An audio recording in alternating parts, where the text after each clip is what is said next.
Is protection for the doctor and staff during removal. It's one thing to protect the patients, another thing to be concerned about us. It's interesting how many patients come into the office and they hear that you're mercury-free and they don't understand. They just don't understand that you're really not mercury-free. What you are is you just don't place any more back in, but you bathe in it every time you take it out. And so you and your staff really have to be protected. And I apologize for the lightness of the slides here. But can you get that? Does that help? But again, you want to use high volume evacuation with the isolate attachment called cleanup. All wear protective masks during the removal. Use copious amounts of water spray.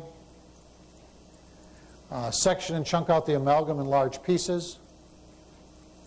Rinse and evacuate the patient's mouth immediately after removal. Oh my goodness, an upside down slide. It's the same one as the other one, so I don't have to give it again, okay? You already saw that slide. Immediately remove gloves and rinse hands and face, which I already had talked about. Then take off your face mask, not before, okay? And when you take off your face mask, what you want to do is you want to place it inside facing down on the countertop. Not up, because the mercury vapor is in the air and it'll settle down into the mask and you'll recontaminate yourself. The other thing too, what we do is we put a date of time of how long we have used the 3M mask so that we can throw them away after, what is it, I think it's 48 hours of use. My staff takes care of that. Rinse the mercury vapor from the instruments, mirrors, and handpieces before you sterilize. Consider nutritional support and other detoxification for yourself and your staff before, during, and after removal. And I'm finding out right at this point that this is probably a lot more critical than I ever even thought it was. And of course, install room air purifiers if you can, or ionizers. I'm sorry. The last one is the Clifford material reactivity test. You just heard from Jess. He's doing some very good things with material reactivity. And for those of you who haven't been exposed to Jess, I would encourage you to talk to him before you leave this meeting and give him a call and get related with that. But by and large, what we want to accomplish with this particular test is the assistance for new application, which will be least offensive for the patient. And earlier, when I was talking to you, I was talking about how these things can modulate your practice. If you've got someone in the office who has immune problems and you have to be careful about what materials you place back in, this is one of the best ways that we have of concretely giving us some information as to how bad off the patient is and where you begin and how you deal with that treatment plan that you're going to develop for them. But patient reactions and adverse experience with dental materials is an increasingly sensitive issue. You cannot assume that all patients will handle all materials equally well. Selecting materials solely on the basis of cost, durability, and aesthetics is not adequate anymore. And that's basically the way we've practiced in the past and the way most of dentistry is done. Today's patients demand to know what is being placed and what has been done to ensure their safety with the new materials being placed. What you do not want to do is to determine the degree of toxicity or specific pathologies with this test. For some patients, symptoms may be low-key and not exceed a threshold limit to become grossly manifest. But when combined with potential burdens from the environment, food, water, etc., thresholds may be exceeded. The intent of testing is to assist in the overall body burden reduction, not to lay blame on any product, manufacturer, or practitioner. What you want to do is determine through a health history if the test is appropriate or if the patient prefers to have the test. I have some people come into my office where I refuse to treat them if they do not have this test. I'd rather see their back walk out the door than, and if they don't want the test, than to go ahead and treat them. Because when push comes to shove later, and if they don't do better, they've come to you probably past perhaps tens of thousands of dentists because you're supposed to know something about what's going on. And at this point in time, even though this is not, quote, a standard of care of conventional dentistry, for those who are involved in the environmental area, this is considered a standard of care. It's come to that point. You need to make decisions to treat the patient without whether or not you want to do it without it. Present information, there's a brochure that's available, and discuss the pros and the cons of the test, including what the cost is. Have them sign an informed consent. Arrange for the blood draw. We happen to send them to a MedPath lab in our office. It's not in our office. It's about 7 miles away, or not 7, it's about 5 miles away from us. And then they bring the sample back to us. You need to determine the marketing ramifications of doing this. Then you use that as far as a treatment plan and consultation, and I would encourage everyone to track during and after treatment to see how well the things are going, and you refer back to that blood test at a later time. When biomaterials, emphasis on dental restoratives, deteriorate, separate or break down products in vivo, chemical groups and entities are released as corrosion byproducts. Corrosion byproducts are absorbed into the body and may be extremely toxic. And the way I explain it to the patient is that a nail rust, the rust is a corrosion byproduct. An example of something that corrodes very slowly is the problem we have with our landfills and plastics. It goes very, very slowly.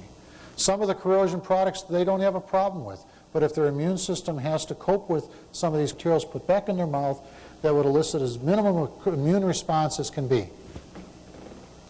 The effects include stimulation of systemic immune mechanism, which produce immune globulins of IgG, IgM, and IgA classes, and it's quite specific against offending chemical groups.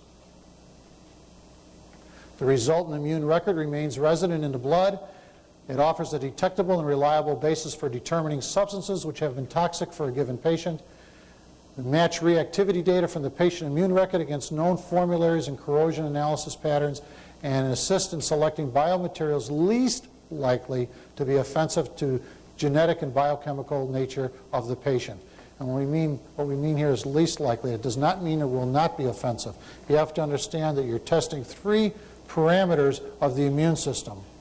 You're not looking at toxicity with this test necessarily, and you're certainly not looking at the energetic components of any of the materials or the electrochemical components of those materials. You're basically looking at immune response here.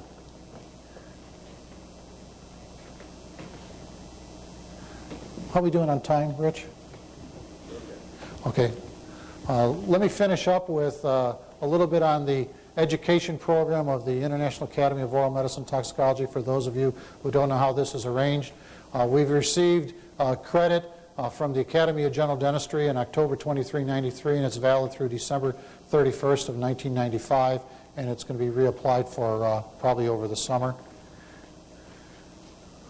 The Academy also has a fellowship mastership program, and the fellowship program was established in 1987, and it was updated and reapproved in October 3rd of 1993.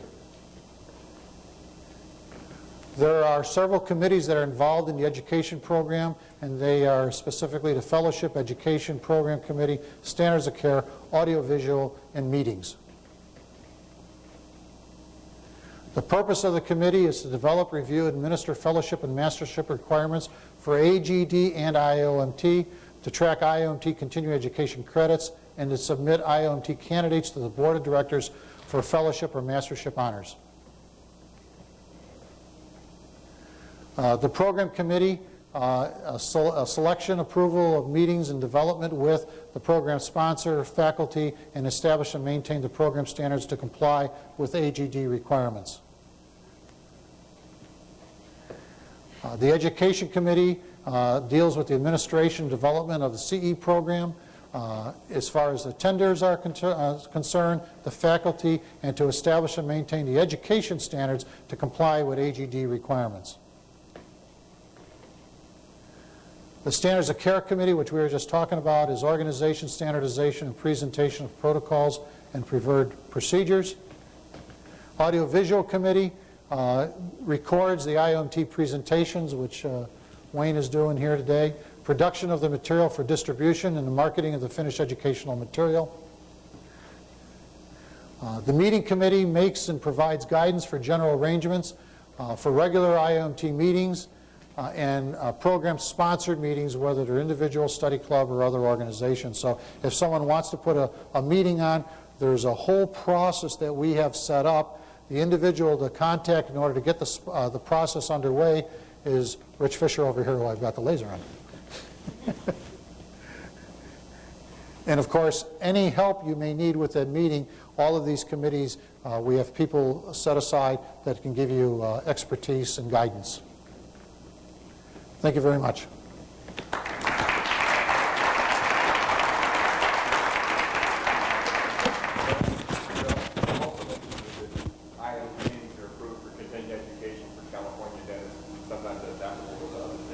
Did everyone hear that?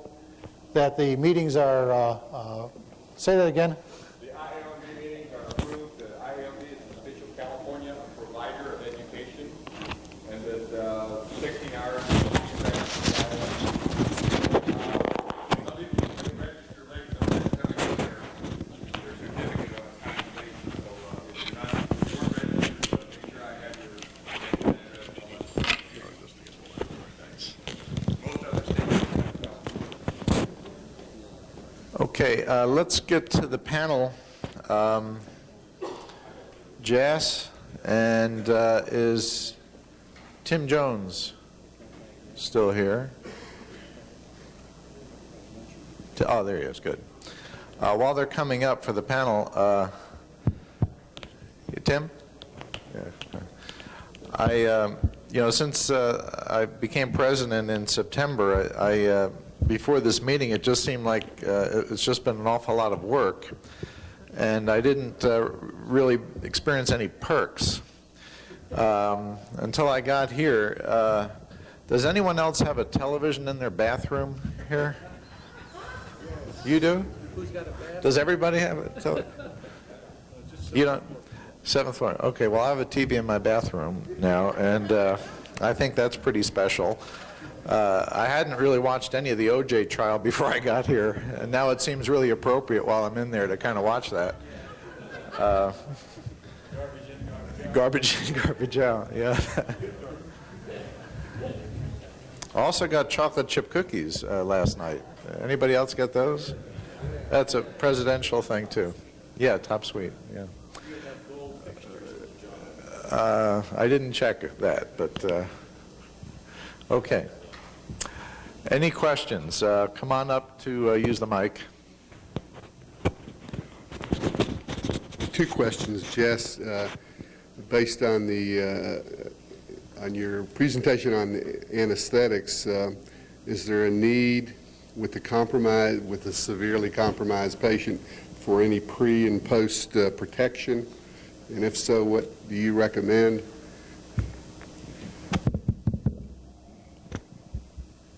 Anytime the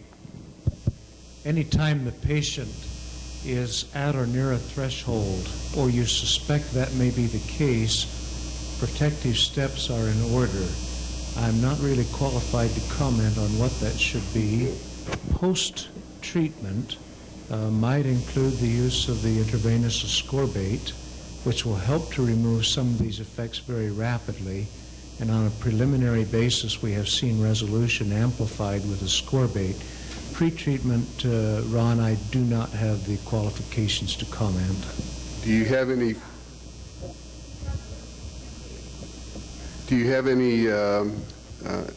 plans for the future relative to materials testing for anesthetics?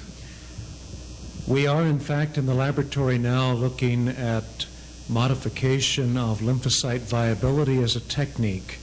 And yes, we have seen sufficient trend and study there that we believe there is potential. It is a radically different approach than we use with materials testing, and it is not yet ready for clinical use. Thank you. And one last, just a comment relative to materials, that I've found that there are a lot of materials that are suitable but not worth a hoot.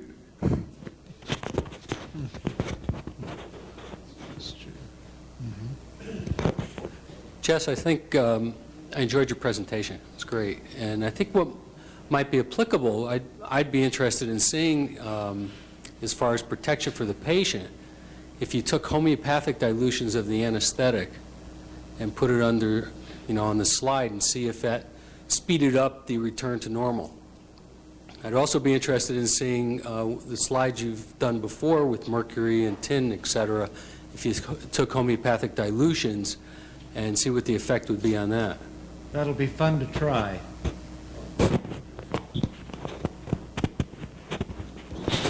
Yes, Dr. Clifford. The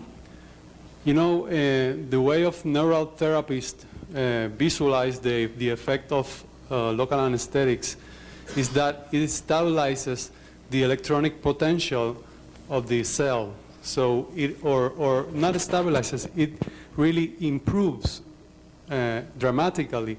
So the cell can throw out toxics that have been accumulated for many times, probably not being able to do that because of low energy potential, right? What I think should be done first is not be scared of anesthetic because it's having a therapeutic effect. We have to use it because otherwise we, as a dentist, procedures won't be able to be done unless you do a type of acupuncture anesthesia or something like it. The thing is that I think you have to have on board some type of chelating agent. It could be chlorella, it could be an acetylcysteine, it can be DMSA, penicillamine, whatever you choose, and do the procedure also. Before doing that, try to stabilize those delicate patients, medically and nutritionally, in order to avoid those shift of electrolytes imbalances that might be complication of cardiovascular system or neurological, problems. So I think that's something very important. But really, also I would like to ask: did you use local? Those were with epinephrine or without? Everything in our present level of study has contained the epinephrine. We are looking at cetonest and several other things without preservative and without That's right. vasoconstrictor. Yeah. And yes, there will be different reactions, but they are still peculiar. There is a reaction even with those, and that work is not ready to report yet. Okay, thank you.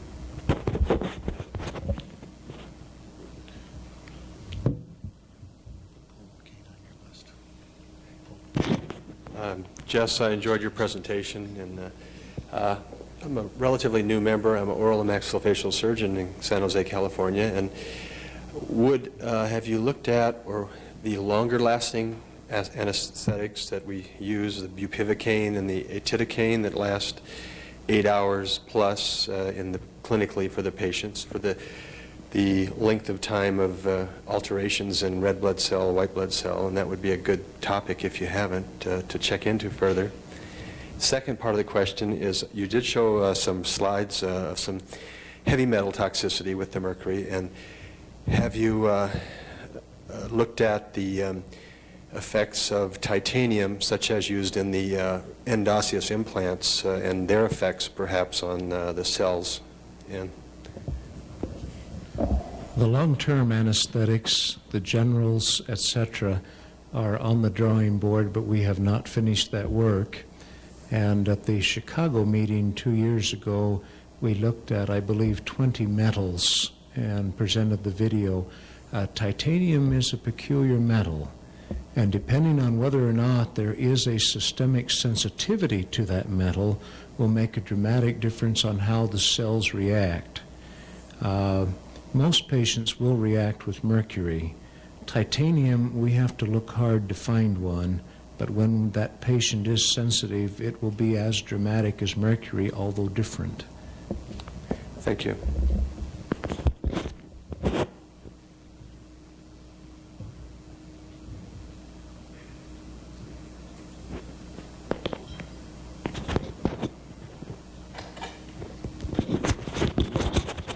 Tim, I enjoyed your program very much about all of the sources of mercury. It opened up some new avenues. I have one thing to add.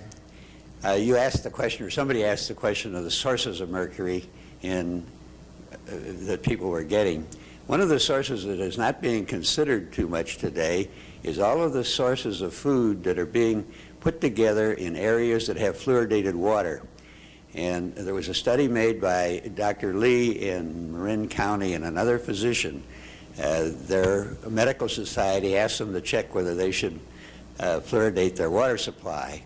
And these two gentlemen went out to the market and they wrote down all of the foods that people were taking, and then they went back and checked which ones had fluorine that was introduced to the foods or was in the foods naturally, and then labeled it. They came back with the fact that there was 1 part per million in the foods that they were already getting, and so their medical society turned down the fluoridated water deal.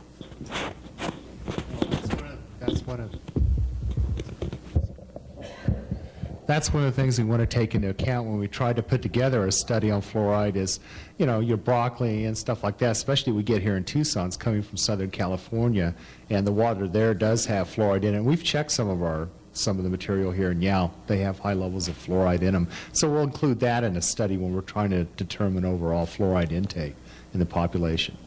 So, sure. I don't have a question for one of the panelists, but I do have a comment of the Philadelphia meeting, if I may interject it. I have recently had the opportunity and the pleasure to have some interaction with the Board of Dentistry of the state of Florida. And in doing so, I've gathered some information on the legal right of dentists to provide information to their patients on the dental amalgam controversy. This information I'll be putting in a slide form and presenting at the Philadelphia meeting. So I think it will be of great interest.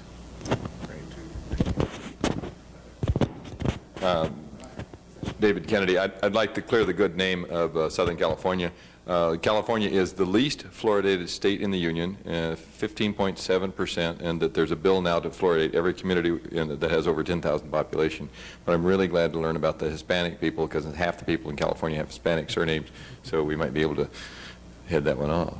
But Yeah, one other thing is a lot of people think that Los Angeles is fluoridated, and it isn't. It has absolutely no. One little Yeah. community in the middle of it. There is now? Yeah, Oh, okay. Fountain Valley. Oh, okay. Fountain Valley. Yeah, most people think it is, and it isn't. It has no fluoridation. In fact, I've had people tell me, well, I was born and raised in Los Angeles. My teeth are so good because of the fluoride there. And going, oh, excuse me, but there's no fluoridation there. But the one thing is, in your southern areas, you have well water use there, too, and there is fluoride in that well water, and that's what's creating the fluoride we're seeing in our Southern California produce that comes into Tucson. And also when they flush in Sacramento, the fluoride level goes up in San Diego. Right.